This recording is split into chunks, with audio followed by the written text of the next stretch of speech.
জানিস আমার ঘরটা কেমন? বলে কেমন? বলে ঘরটায় আমার ননদি বাদি।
আচ্ছা শোন রাধে, তুই যে বলছিস তোর সুখ নেই, তাহলে তুই কি করিস ঘরে? কি বলতে জানিস, আমার যখন খুব কষ্ট হয়, আমি তখন কি করি জানিস? আমি শুকনো কাঠে জল ঢেলে দিই, দিয়ে সেটাকে আগুন জ্বালাই। তাহলে আগুন জ্বালানোর পর ধোঁয়া হবে, আর সেই ধোঁয়ায় আমি হাত উষ্ণ প্রাক উষ্ণ হতে জানি। আমি তো শাশুড়ি মা জিজ্ঞেস করে, বৌমা কাঁদছো কেন? তখন আমি তো মাকে বলি, মা গো মা, সুখ না হলে আপনি জলে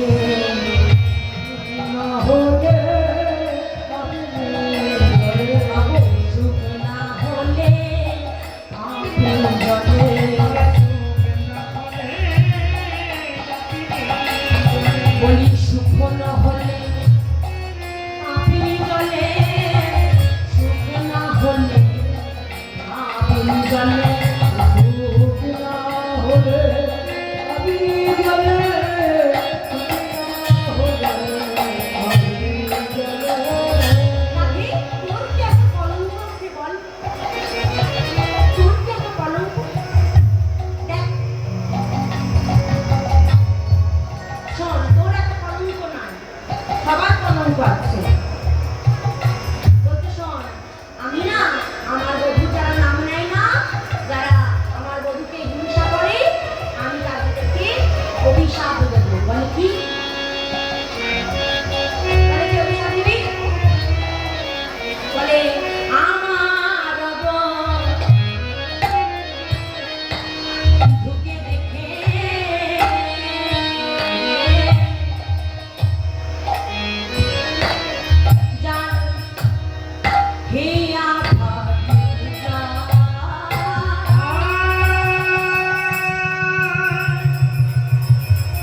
করুক তার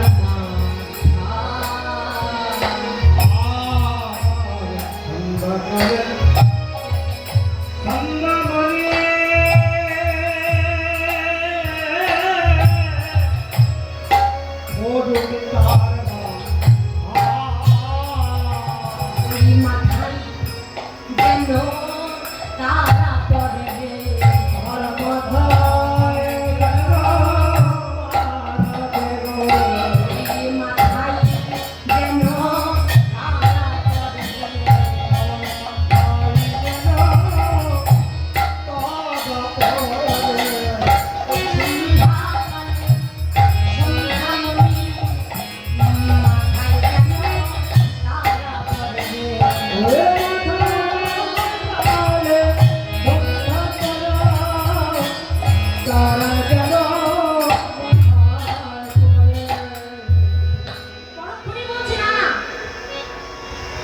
আমি অভিশাপ দেব না। বলে কেন?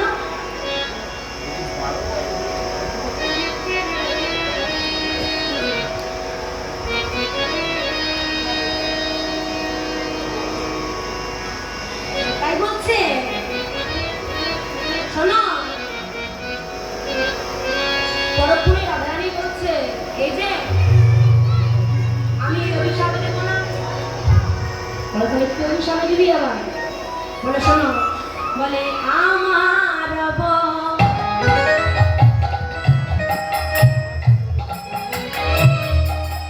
ঢুকে দেখে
সে ঘর নয়, এদের ইট কাঠ বালি পাথর পেয়েছিস, তুই আর একটা বানিয়ে নেবে তবে। এ হলো দেহ ঘর, যেটা 14 পা দেহ ঘর, 24 রক্ত দিয়ে গঠিত। এটা একবার পুড়ে গেলে আর নতুন করে কোনো ঘর বানানো যায় না, যতক্ষণ না সৃষ্টিকর্তা বানাচ্ছেন। আচ্ছা তাই হবে, তোর কি একা কলঙ্ক বলতো? তুই শোন, দেবরাজ ইন্দ্র তারও তো কলঙ্ক আছে, আকাশের চাঁদ তার কলঙ্ক আছে, তাকেও রাহু নেয়। তাহলে তোর কি একা কলঙ্ক? বলে না না, আমার কলঙ্ক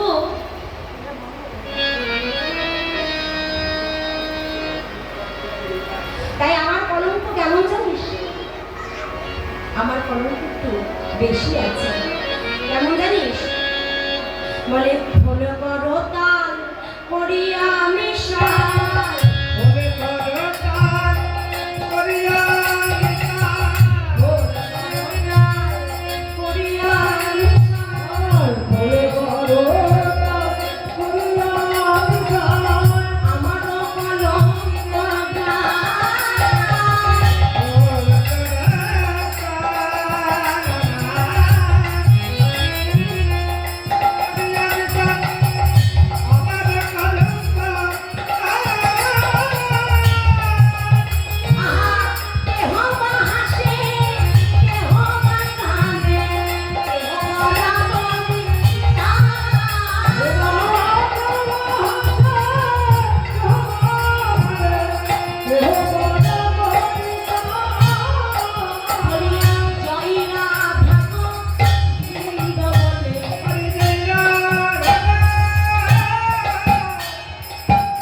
সঙ্গে নিয়ে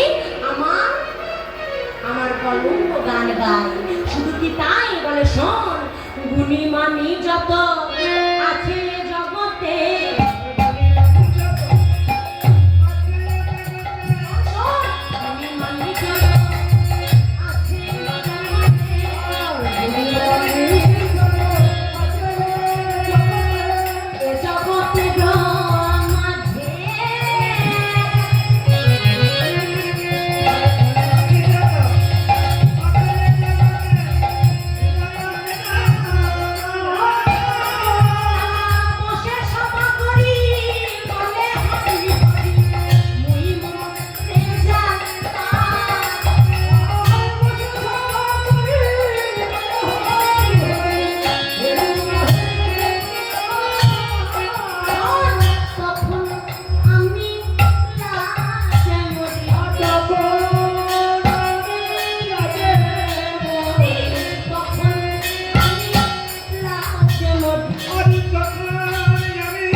ভালোবাসা হওয়ার জন্য শুধুমাত্র তোরা দায়ী। তাই বলে হ্যাঁ, সাধু সঙ্গ সর্বশাস্ত্রে কর, লবমাত্র সাধু সঙ্গ কৃষ্ণ প্রেম ভক্তি হয়। তাই মা দেখুন, একদিন একদল ডাকাত তারা কি করেছে, তারা একদল ডাকাত একদিন চুরি করতে গিয়েছে। চুরি করে এসে তারা নদীর তীরে স্নান করছে। এমন সময় সেই সময় আর একজন ভক্ত সাধু সে ওই তীরে স্নান করছে একা। এখন চোরে নম্বর পুলিশ ও ভাবছে যে ও হয়তো বটে আমাদের মতন চোর। তখন চোরের দলগুলো ভাবছে হ্যাঁ রে, ওই যে দূরে একজন দেখতে পাচ্ছিস না, ওই দেখ, আরে বাবা ওই দেখ, ওই দূরে একজন স্নান করছে। কে বলতো? আর ওই দেখতে পাচ্ছিস ওর ব্যাগে কি রয়েছে? ওমা, ওরা দেখবে একটা পুটলি নিয়ে বেরোতো, ওখানে চাল আছে, অনেক সবজি আছে।